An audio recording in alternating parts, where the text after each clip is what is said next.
What would have happened if Colton Sissons' goal in Game 6 of the 2017 Stanley Cup Finals had actually counted like it was supposed to? Do the Preds hang on to win Game 6? Do the Preds win Game 7? If they do, who wins the Conn Smythe for the Nashville Predators? Let's play a game of What If today on the Locked On Predators podcast. You're Locked On Predators, your daily podcast on the Nashville Predators. Part of the Locked On Podcast Network, your team every day.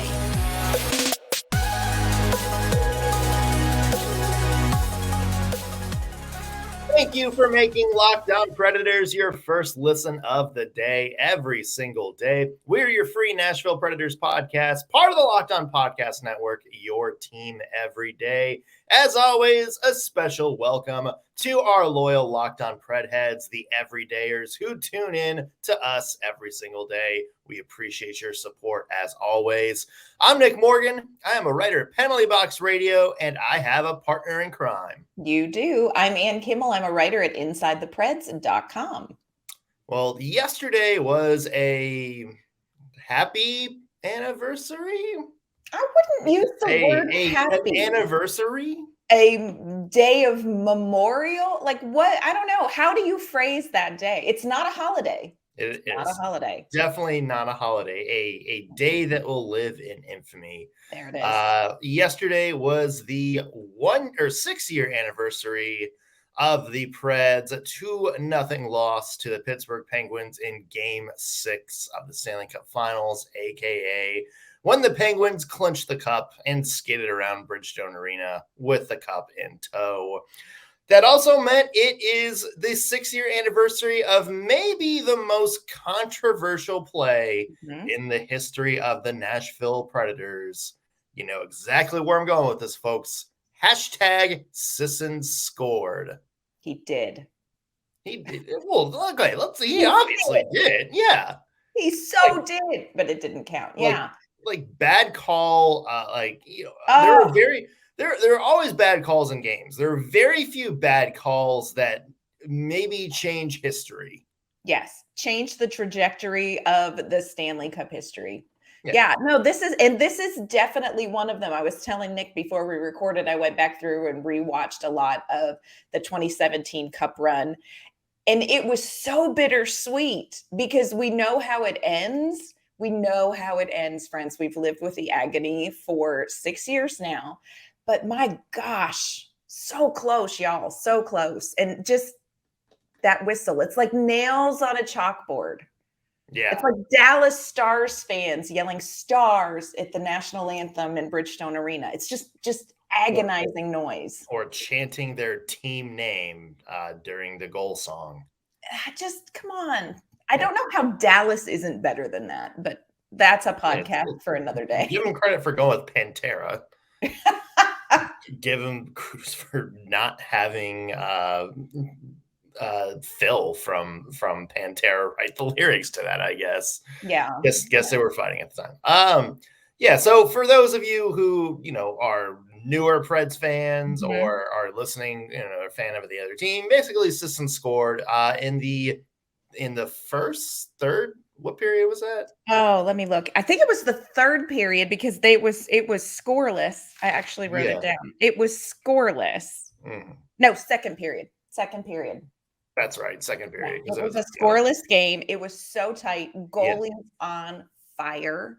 Both goalies on fire. And take it away, Nick. I can't talk about it. Yeah. So basically, Philip Forsberg gets a shot. Matt Murray kind of muffs it. It is behind him in a wide open blue crease. Colton Sissons comes diving in, pokes it into the net. Even after the puck crosses the goal line, you hear the whistle. Preds are celebrating right away. Referee just comes out, Mr. Kevin Poile, and just waves it off the top of his head. Not talking about it, nothing like that. It goes, it doesn't even go to review because we hear it's an unreviewable play. That part was wrong. Yeah, it was a reviewable play. Take it home. Yep, which according to the NHL rulebook, it absolutely is. They didn't review it for whatever reason. And the Predators did not score another goal. Patrick Hornquist, our one-time Nashville Predators took player, the knife and plunged it into the back of Nashville Predators fans. But go ahead, you tell the story, Nick. Winds up scoring with just over a minute left in the game to give Pittsburgh the game-winning goal. Penguins win the cup. So here's kind of what we thought we would do today. We hate thinking about it. We hate thinking about the Preds losing the cup. Yeah. So let's go on to happier things. Let's play revisionist history a bit. Let's say that goal counts. Yeah. Either Kevin Poile doesn't blow the whistle, or they go to review like they should. Review it's a good goal. Preds are up 1-0 instead of 0-0 late in the third period. Mm-hmm. What happens? Here's what I think happens. And I know, this is pure speculation, but here's really what I think happens. I think the Nashville Predators win game 6. Because if you remember what Bridgestone Arena was like during that cup run, it was insane. And so much of what the players did, not so much of, but they will even tell you, they give a lot of credit to the environment they were playing in, the energy from the crowd. I think Predators go up 1-0 in the second period. And I think that puts some pressure on Pittsburgh, because I don't think the Penguins came into this Stanley Cup thinking that this was going to be a tough matchup necessarily. I think they felt like most of their challenge was going to be in the Eastern Conference when it was the Nashville Predators they were going to face. And I think it would have been a moment of, oh, crap, for the Pittsburgh Penguins. It's game 6, and these suckers they're up 1-0. We have to win it now. So I think we would have won game 6. I really do think the Predators would have held on with the energy in the room, and I think they would have won game 6. Do you think they would have won? Yeah. I think they could have won. I think you could easily make the argument they win, because that play changes how you play the game. It does. And I think that's the biggest thing, because everybody's, going to say, well, the Penguins, they would have just tied it up and, with a minute left, if you're counting that changes the trajectory of the game, though, if Sissons scored, because all of a sudden the Penguins are playing from behind. You may not notice the change, at that point, like in the second period, but, especially in the third, the Preds are on the front foot a little bit. Maybe they, short defense. Maybe they don't take as many chances as they did kind of in the third period to try to get something going. Yeah. The Penguins kind of have to sell out a little bit. Maybe that leaves them open for, a rush the other way, another good scoring chance the other way. We saw that a couple of times in the previous games in the series where Penguins were pushing for a goal, make a mistake, and then all of a sudden the Preds score on a breakaway or a 2-on-1 or an odd man rush or something like that. Yes.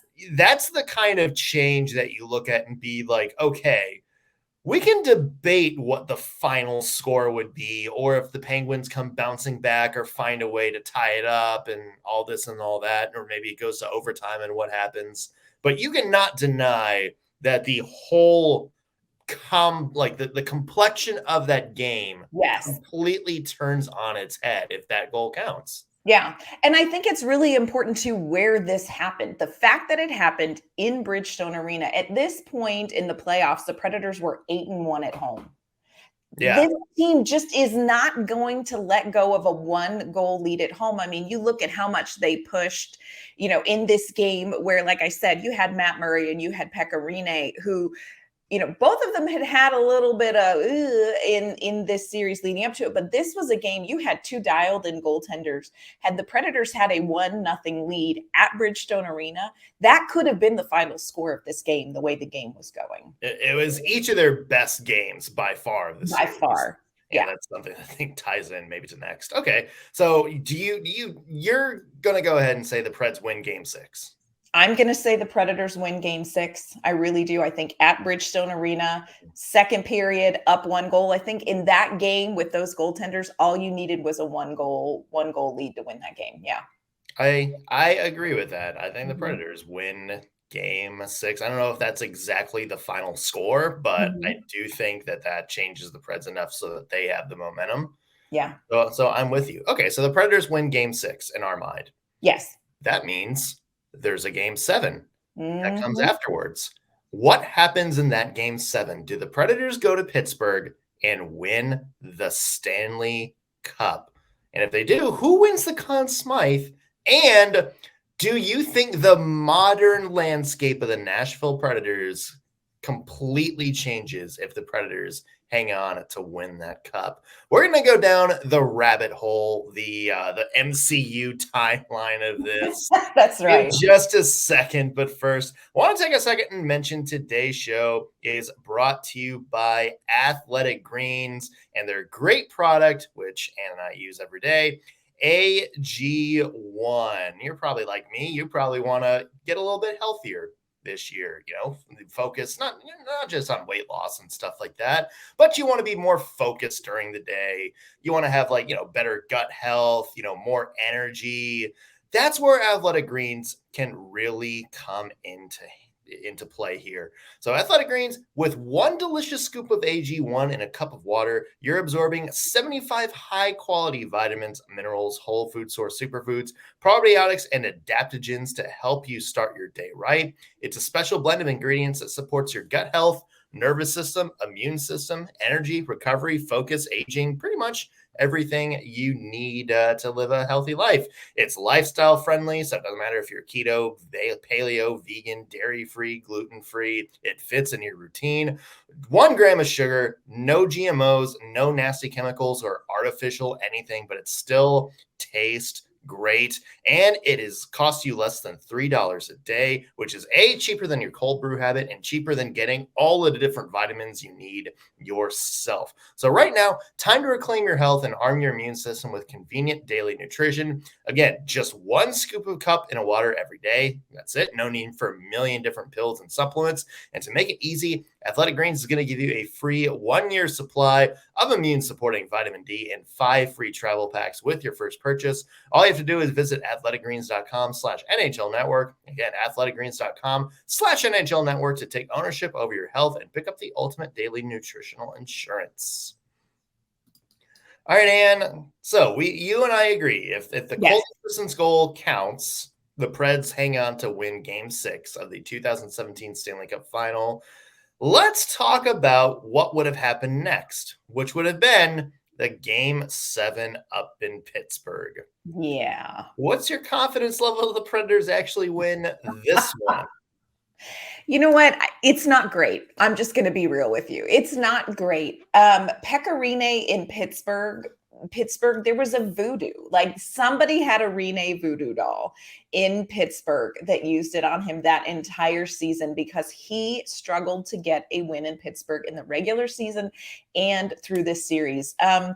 So for me, it's a little bit harder to take the leap to say, you know what, the Predators would have won the entire Stanley Cup final in a game 7 in Pittsburgh. Put that game in Bridgestone and I might feel a little bit different, but man, Pittsburgh really had Pekka Rinne's number or had there was just some sort of hitch in his giddy up when it came to the Pittsburgh Penguins that season. So it makes it a little bit harder for me to feel confident that the entire outcome of the Stanley Cup Finals would be different. However, I wonder if you say to somebody, all you have to do is win 1 game. Like, what would the mindset be of the Nashville Predators in a game 7? Like, you know what? We came back and we tied this series up 3-3. We only need 1 game. I think it would have been very difficult to do in Pittsburgh. I think just the environment in Pittsburgh, we talk about how great Bridgestone Arena was, and it was incredible. I think there is that much enthusiasm and pressure.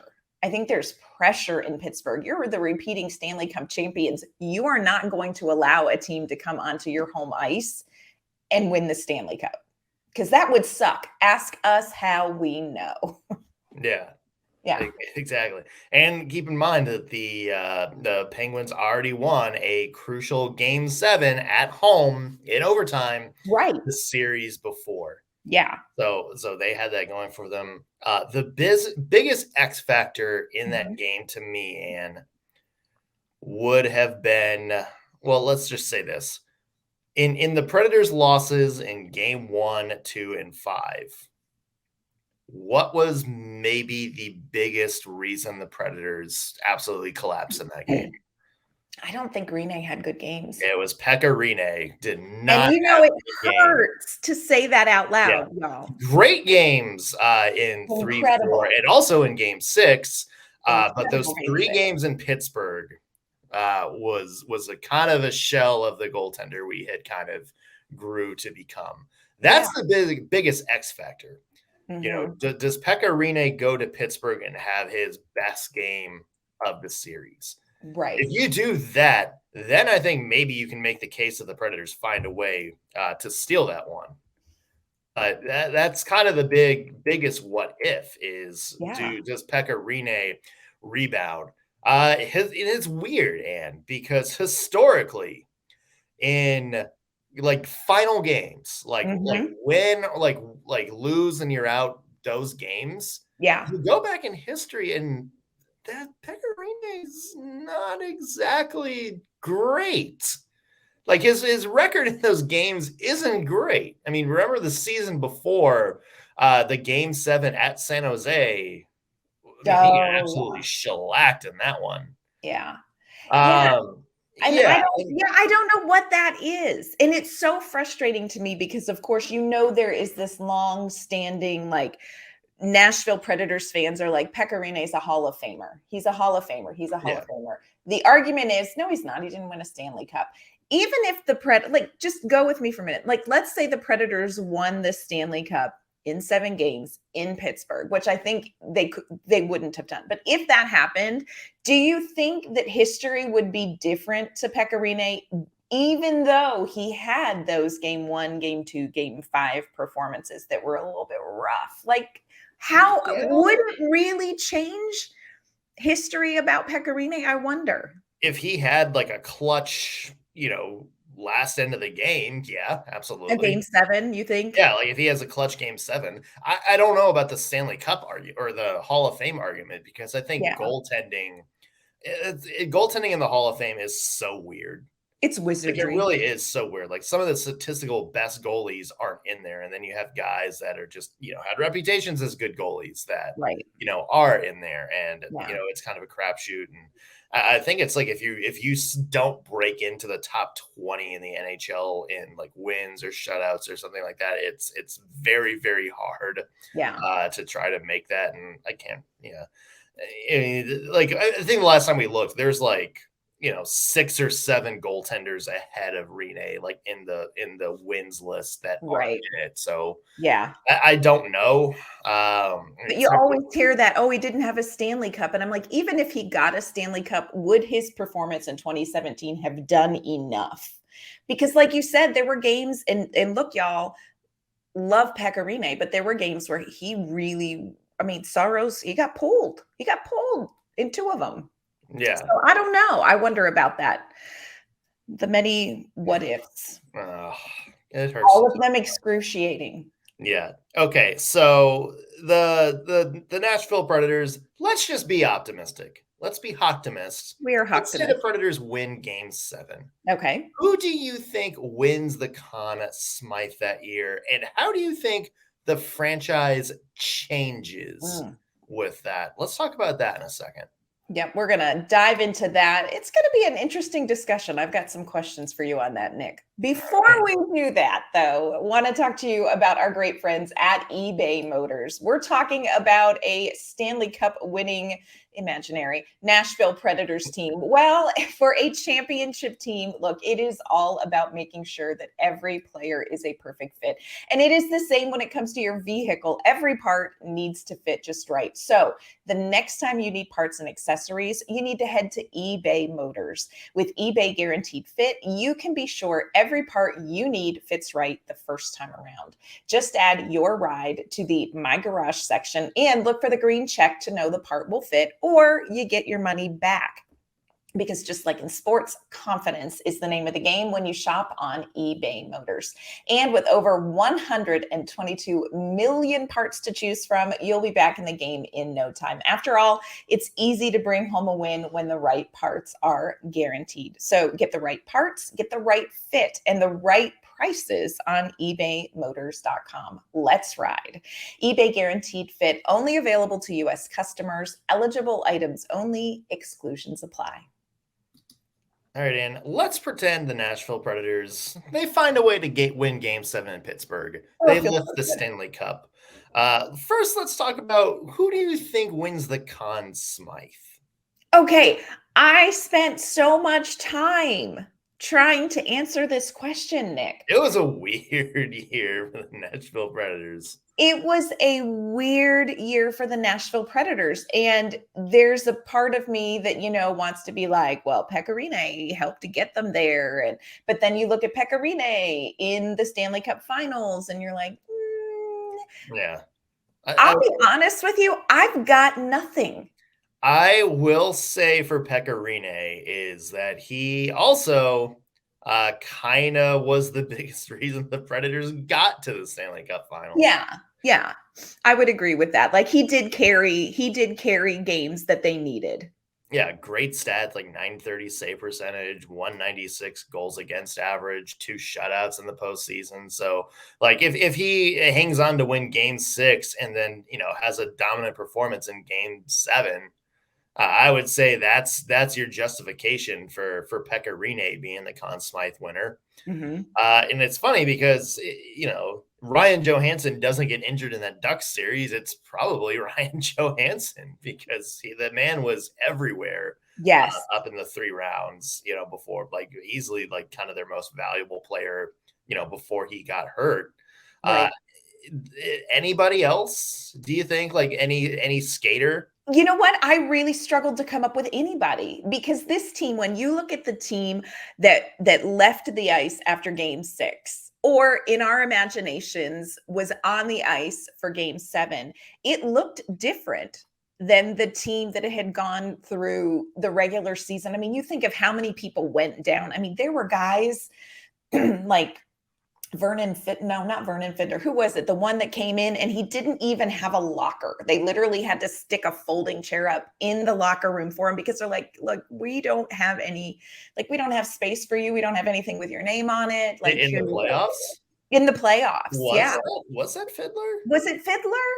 Zoller? That's who was sticking in my mind, but I also call my kids the dog's name. Or was it Gaudreau? Because he was like the last kind of guy to join. It might have been Gaudreau. And let's talk for a minute about Freddie Gaudreau. I mean, 3 goals in the finals. 3 goals in the finals when you're looking at like, okay, who performed well? Okay, who is this dude that got 3 goals in the finals, friends? It was Freddie Gaudreau, and he is no longer with us. I mean, he's in the world, but he's not with Nashville. Yeah, he is alive. He is alive. Nothing happened to Freddie Gaudreau. He's good. Everybody. The other X factor to me, I don't know, Philip Forsberg had like that big point streak in the playoffs. So like he did that. The other thing to me, if you're looking just on who played like the best in the playoffs and like who was like, the biggest responsibility for the Preds kind of getting to this point, I feel like you got to mention either PK Subban or Matthias Ekholm, because that was the pair, like that was the workhorse pair that went toe to toe with like everybody's best line and completely like erase him. Even in that Penguins series, like Sidney Crosby did not have like a particularly, golden Stanley Cup Finals, and neither did Evgeny Malkin. I mean, we saw like, Subban, get under Crosby's skin, many times. Crosby got his goal, but like, you look back in the series and those two completely wiped out the Taves and Kane line. You go back to, the Blues series, and they really couldn't get much past them. In the Ducks series, that was the line that went head to head against, Ryan Kessler and Ryan Getzlaf and those guys. So, I mean, if you're looking for guys that impacted the game, I mean, those are two that deserve consideration. If you're looking for, who played the best defense. No, I absolutely agree with you. When you look at that Stanley Cup final, you go ahead and give me Sidney Crosby in those games, get rid of Jake Gensel, and we have a whole different series because PK Subban, Matthias Ekholm, they managed Sidney Crosby. And look, friends, there is not a time I buy mouthwash that I don't have a moment that warms the cockles of my heart over PK Subban jawing with Sidney Crosby over that, to the point where the media was asking Sidney Crosby about it, which was amazing. Sidney Crosby got pissed about it. He was so mad. I saw an interview several years later, they were asking him about that Stanley Cup final. And even then you could tell he was still pissed that the media kept asking him about what did you say to PK? Did you really say he had bad breath? Yeah. And he was like, I never said that. I don't know why he would say that. That's not even real. And then the media kept coming and asking me about it. And it was not even about hockey. No, it was not, friend. You got played and it was beautiful. Yeah. But yeah, I agree with you. I think this whole 2017 does not happen without PK Subban. Yeah. Here's an interesting question. If the Preds win that cup, what do you think the team looks like today? Wow. I don't think they get rid of PK Subban and bring in Matt Duchene, even though I know that wasn't technically a trade. That's exactly what happened. That's the reason they made the right. Subban. That's why they got rid of PK. I think you keep PK Subban. I would have loved for Subban to retire a Predator. Big fan. So I think you're not looking at somebody like Matt Duchene here. I wonder, what would Ryan Johansson's career look like had he not been injured in this series? What would the series look like? You said it, if Ryan Johansson hadn't been injured in the playoffs. Yeah, his game, I mean, he had some good years after that, but his game, I think, definitely changed a little bit. Because of that. It's fascinating because the Predators win that cup. I think that completely changes the opinion on what that roster looks like too. Maybe you're not going out and selling out looking for, a number one center or something like that. Right. Maybe you don't take a big swing at Kyle Turris because you're convinced you have guys that can kind of fill that number two role. Maybe you don't take, like as Ann mentioned, maybe you don't take that Duchene swing, which results in getting rid of PK Subban's salary. Although I think we agree that that probably his last really good year was at 2019 in Nashville before injuries kind of caught up to him. So I would agree. But I agree. I think maybe Nashville has a different opinion on their roster. Maybe instead of, selling off some of these guys or younger prospects to, kind of bring in and get over that hump, all of a sudden, you're more focused on, okay, well, let's keep the band together. Let's keep the Stanley Cup winning band together.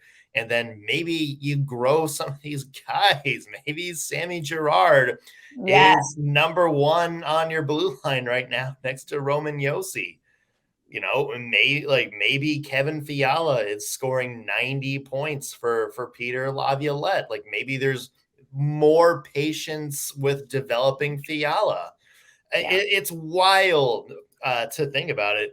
There's a world in which Peter Laviolette is still the head coach. I mean, maybe it's the Jeff Fisher thing where he took the Titans, to within the one play of a Super Bowl title, and then has that good vibe, the good energy going for 10 years. Like maybe, we know how, the Nashville ownership works. Yeah. Like maybe that gives Laviolette like a lifetime pass. Maybe David Poile. That's another interesting one. Does David Poile maybe retire sooner, knowing that he has his cup? I know that's one of the things that I really think is who stays and who rides off into the sunset. Not so much goes, but if the Predators won that Stanley Cup, don't you think David Poile would say, you know what? I'm gonna pass the reins and I'm just gonna take my Stanley Cup and peek in on y'all every so often and wave.